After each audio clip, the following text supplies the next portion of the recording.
Be advised, the opinions and views of the hosts and guests do not reflect those of the station.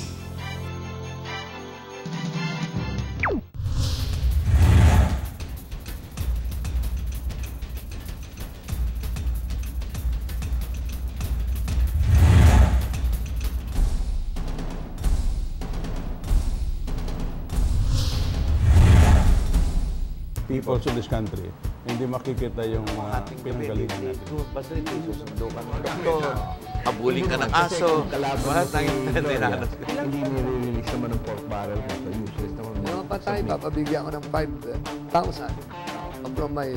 So, Marami na nagsasabi na hindi, dahil baka kunyari, lahat ng madidismiss, mga-hostage na lang para ma-reinstate.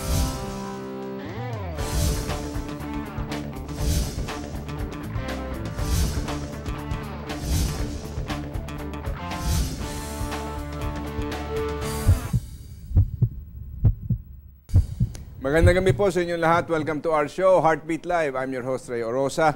Mag-uusap tayo ngayong gabi po tungkol sa mga bagay na lumalagalap dito sa ating bansa. Mga issues po na napakahalaga. Alam po ninyo, layunin natin sa programang ito is para mabigyan tayo ng pagkakataon na masiyasat natin lahat na baka nga ay tungkol dun sa isyong yon. Para lumapad at lumawapak ang ating pananaw po sa mga issue. Hindi lang yung meron tayong opinion na nagmumula lang sa emosyon. Yun na medyo nasisiyasat natin, napapagnilay-nilayan natin, napapag-usapan po natin. So this is in a sense like a national conversation, and we welcome your text pagka po meron kayong gustong itanong o meron kayong komentaryo. Padala nyo po sa amin dito at huwag nyo kalimutan, if you want live streaming on your computer kasi wala kayong cable sa TV, you can go to http://gnnTV-asia.com. At so on your computers, you can also see this program.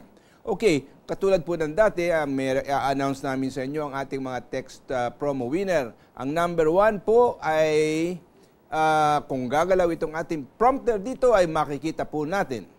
0922-848-9150 from AIBJ. Ay, sino ba yon? Okay, but ito po ang kanyang komentaryo nung programa natin last week tungkol po sa Scarborough Shoal. Sabi niya, good evening to you, Ray and Katito. I'm in the opinion that our government stand on quiet diplomacy would only be interpreted by the People's Republic of China as weakness on our part. It's high time that the USA and other allied countries make a stand in preventing unwanted aggression and bullying by big nations against small countries like us. Okay. I don't know whether our quiet diplomacy is going to be interpreted as weakness. And I think the reason for that is because they know they are so much bigger than we are. Alam naman nyo kung gaano kalawak at gaano kalaki ang China. They are a very wealthy nation. They have an incredible military might. At saka kung tutusin po, sila ang biggest creditor ng Amerika. So they know that we really have no choice because if we go into a shooting war with China, I think alam na natin po kung ano magiging resulta, no? Yung ating kaisa-isang battleship dyan, hindi magiging katulad ng sine kung nananalo kontra sa alien. Yung battleship na yun po, na ating dito, wala, sandali lang po yun, baka nakalubog na sa ilalim ng dagat. At pagkatapos nun, ano ihaharap natin? So I don't think it's going to be necessarily taken as a sign of weakness. They simply know that we are weak. Maybe what has surprised China is that maski na tayo mahina at maliit, maingay ang boses natin. Nagsasalita si Presidente Noynoy na parang matapang. Pero alam naman natin na wala tayong, there is nothing except political will and the support of the people of this nation. At niya kailangan dito magkaisa ang bansang Pilipinas, magkaisa tayong lahat mula sa Apari hanggang Tawi-Tawi, kaysa ikaw ay Kristiyano o ikaw ay Muslim, kung ano ka pa man. We have to be united in our stand that the Scarborough Shoal is part of Philippine territory. At kung meron man, alam po nyo kasi hihimayin nyo lahat ng mga rason dyan, we can only see from the Chinese side that they are claiming the Scarborough Shoal because of drawings in the 12th or 14th century. Kasi akala nila, pinangalanan nila yung mga shoal na yan o yung reef structure na yan. So dito po natin makikita na malaking problema yan. But we will go on after we announce the second winner. Pag-uusapan po uli natin itong Scarborough Shoal. Ang second winner natin po ay si Pepe ng Baguio City, 0927-423-2252. Ito ang kanyang sinabi. I think what is happening now is just a plain outcome of our leaders' negligence way back from the past.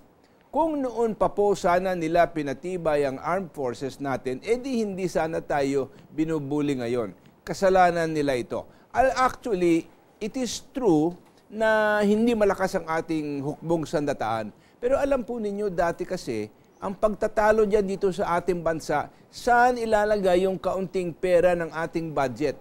Ilalagay ba yan para to build up the military o ilalagay sa edukasyon o sa iba pang mga infrastrukturang pa na kailangang ipatayo dito sa ating bansa? At nun, kasi wala pang ganitong klaseng pressure, ang napakadami po ang tingin, best to invest in education rather than bullets. Kanya lang, maybe it's a little bit of a short-sighted attitude because we see na ganun talaga po ang buhay. We have to balance. Kasi binabalanse natin po ang ating budget at kung saan natin ilalaan ang salapi ng kaban ng bayan. Some of it must go to build the military. And I think that is beginning to happen today. But is it too late or too little?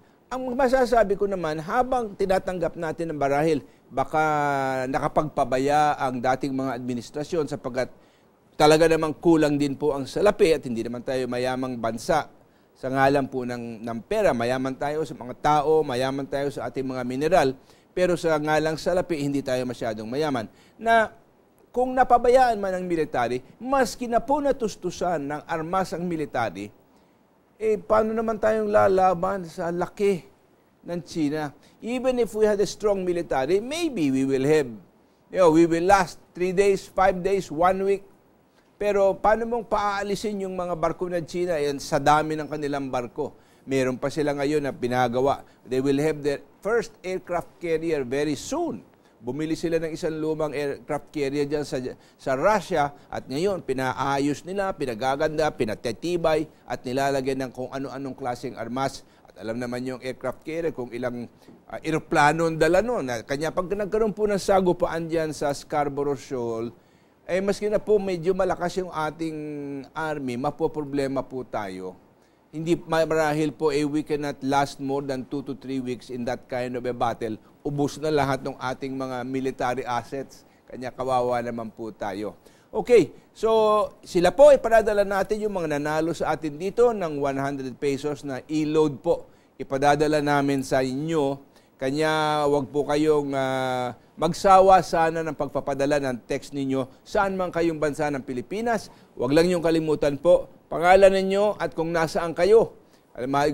Natutuwa po kaming malaman na galing kayo sa Baguio, galing kayo sa Tawi-Tawi, galing kayo sa Holo, o kaya sa Lanao, o kaya galing kayo sa Pampanga, kung saan pa man kayo po nanggagaling. At maganda po para sa research namin yan, pagkat makita natin ang abot nitong ating programa. So dito po natin makikita na bawat isa sa atin, kanya-kanyang layunin sa buhay . Ito, layunin ko ito nandito sa programa dito, kanya tayo nakakapag-usap. Alright, ito po ang ibang mga text messages na hindi natin nasasagot na iipon, kanya nahihiya na nga po ako sa inyo dahil sa kakulungan ng oras, minsan din namin masagot po lahat ng tanong. Pasensya na po sana, pero sana ngayon may pagkakataon tayo gagawin natin.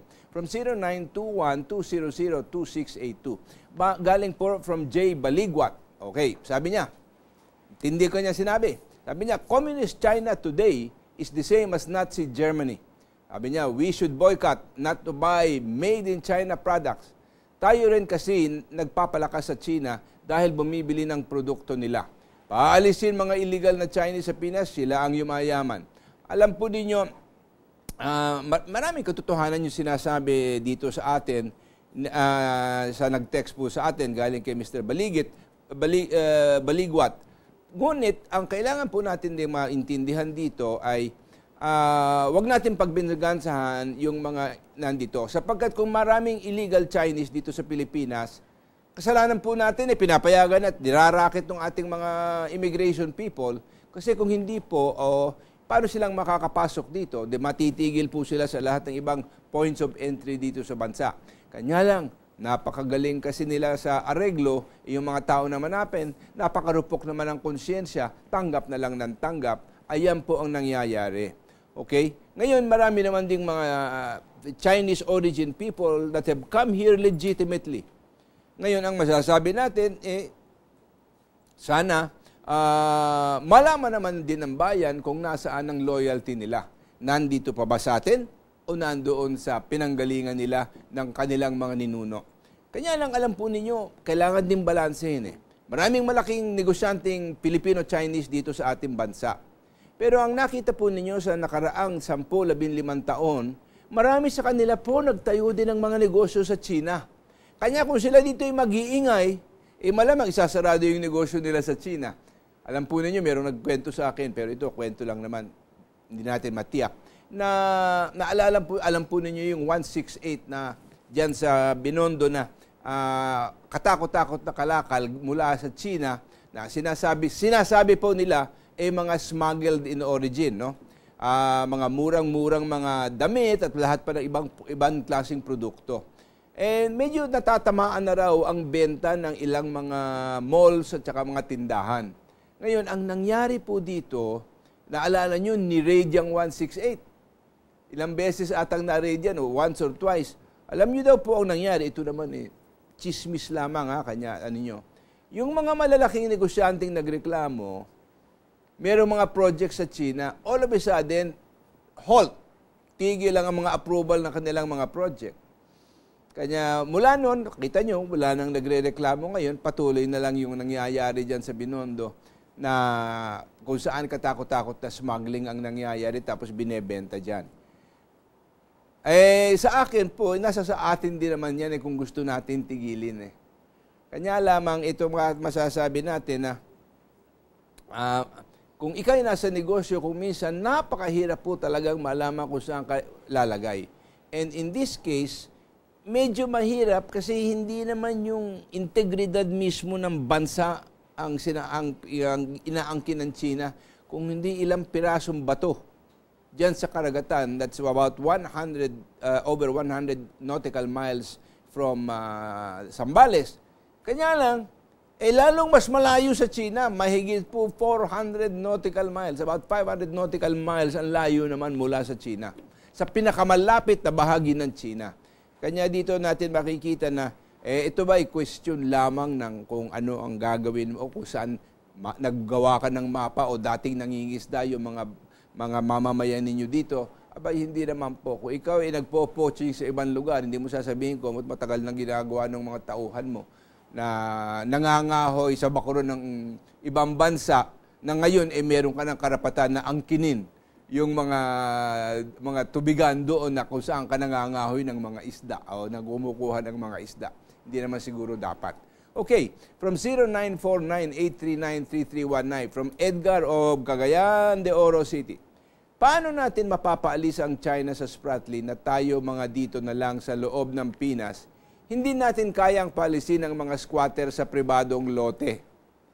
Ang point po doon ay walang policy for both local at international, di po ba? Well, I guess what you are trying to say is you want to see consistency, no? We protect our lands, we protect our shorelines, we protect our waters, but at the same time, the rule of law must prevail in our own country. Now, ang squatting problem po ay talagang malawak at malaki. Marami tayong mga mamamayan na talagang walang matitirhan na kailangan din natin bigyan ng tulong. At marahil dito makikita natin ang bansa natin na gumagawa ng marami pang hakbang nawa para sila naman ay makagkaroon ng dissenting tahanan ba? Na hindi naman lang doon, nakatirik sila sa gilid ng estero o sa gilid ng river. Ay pagkatapos, pag dumalo yung tubig, ayun, namatay ngayon, nalunod ang ilan sa kanilang mga kamag-anakan o mga kapitbahay dahil sa naanod po ng tubig. At kaawa-awa naman, mahalaga po ang buhay. Kanya kung ang magagawa ng pamahalaan para malinis at maayos sa mga estero at mabigyan ng titirahan, yung mga nakatira po doon sa tabi, Kanya lang kasi kuminsan naman yung mga kababayan natin, sinasabi lang mahirap ang buhay sa probinsya. Hindi nila maintindihan na mas mahirap ang buhay dito sa Kamaynilaan eh. Lalo na kung wala kang pinag-aralan.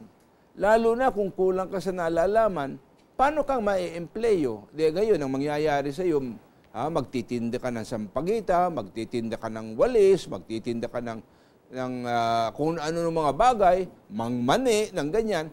Pero ang kikitain mo siyempre dyan, maliliit masyado, kulang at hindi po sapat sa pangangailangan ng tao.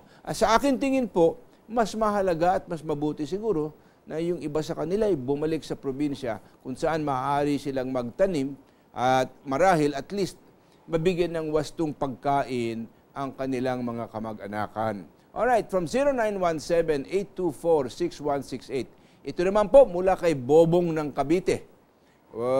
Sabi niya, I think our Chinoy brothers should be the ones to talk to China about our territorial rights. After all, they got rich in our land. They should protect this land.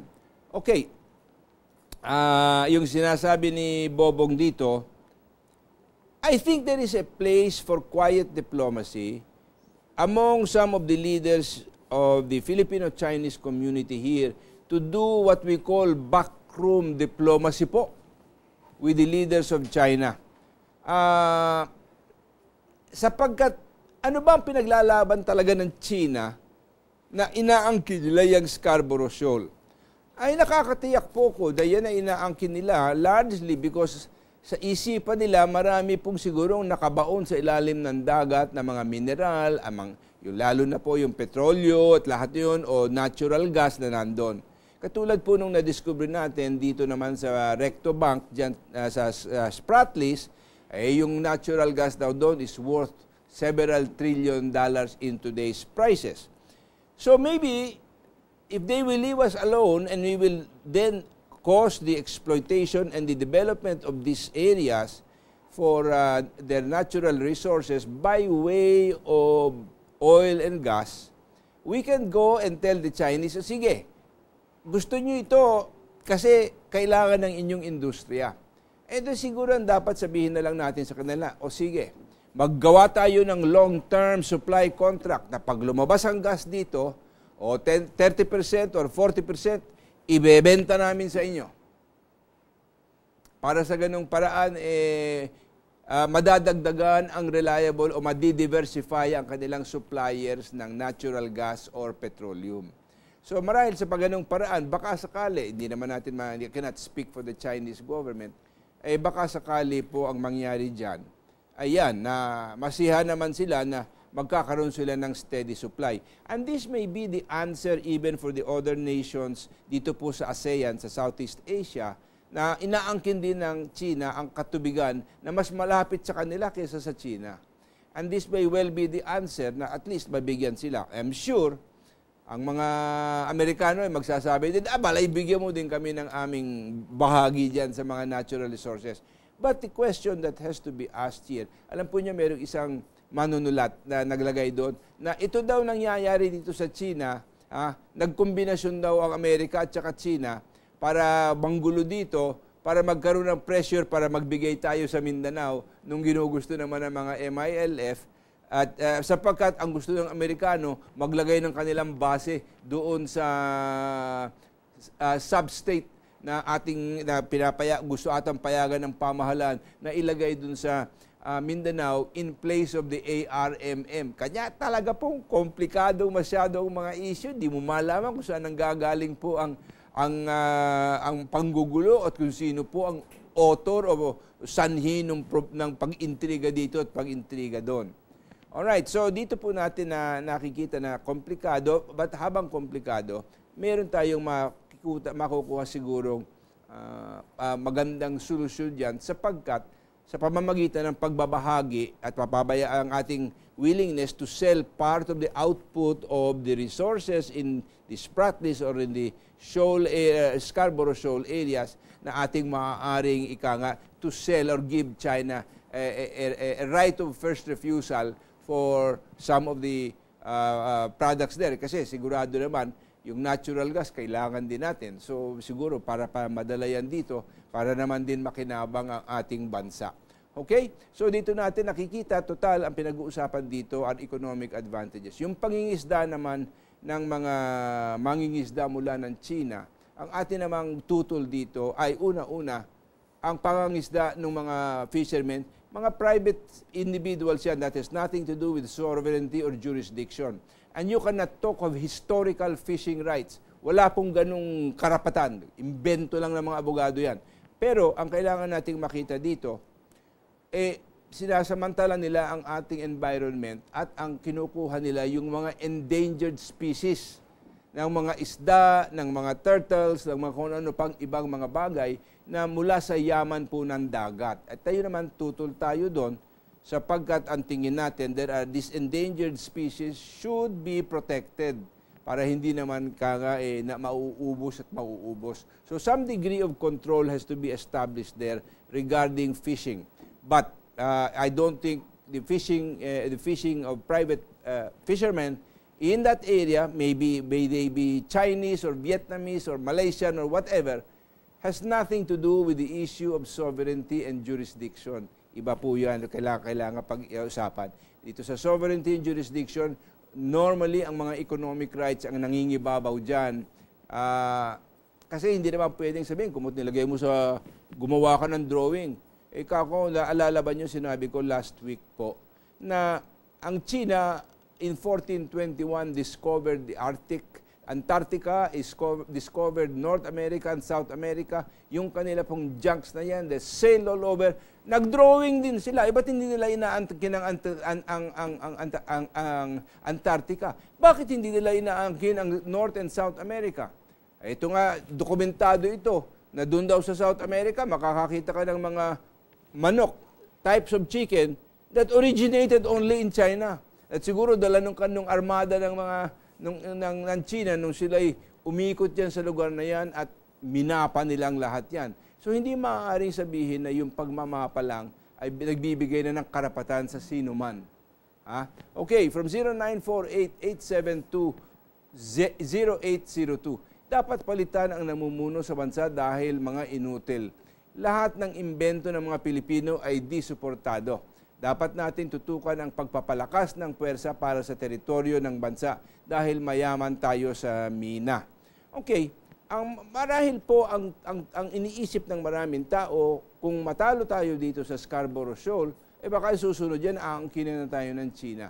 I don't think that is going to really happen, na aangkinin tayo ng China. Kanya lang, they want to be able to be the sustaining power here in Southeast Asia. At malinaw pong sinabihan nila ang Amerika, hoy, huwag kayong makialam dito. Aming teritoryo ito. Dito dapat kami naghahari. Kung tayo naman lang ay magiging parang mawawalan ng independensya sapagkat ang dominasyon ng China sa atin ay sobrang-sobra na, doon naman tayo din tututol. Hindi naman tayo sasang-ayon doon. We must remain a free, independent, and democratic nation. And that we will reject any attempt to try to subvert our sovereignty, to subvert our democracy, or through the exercise of economic or military power, subdue us even informally. Hindi po naman tayo papayag doon. Marahil tayo naman marunong ding manindigan para sa ating bansa. Kanya lahat po kayo dyan na nakikinig. Medyo isip-isipin din nyo na marahil dadating ang panahon na kailangan makadinig mula sa atin at matuto tayong manindigan para sa tama at mabuti para sa ating bansa. Okay, naubusan po tayo ng panahon ngayon. We will stop for a few reminders. Huwag po kayong mawawala. Babalik po tayo.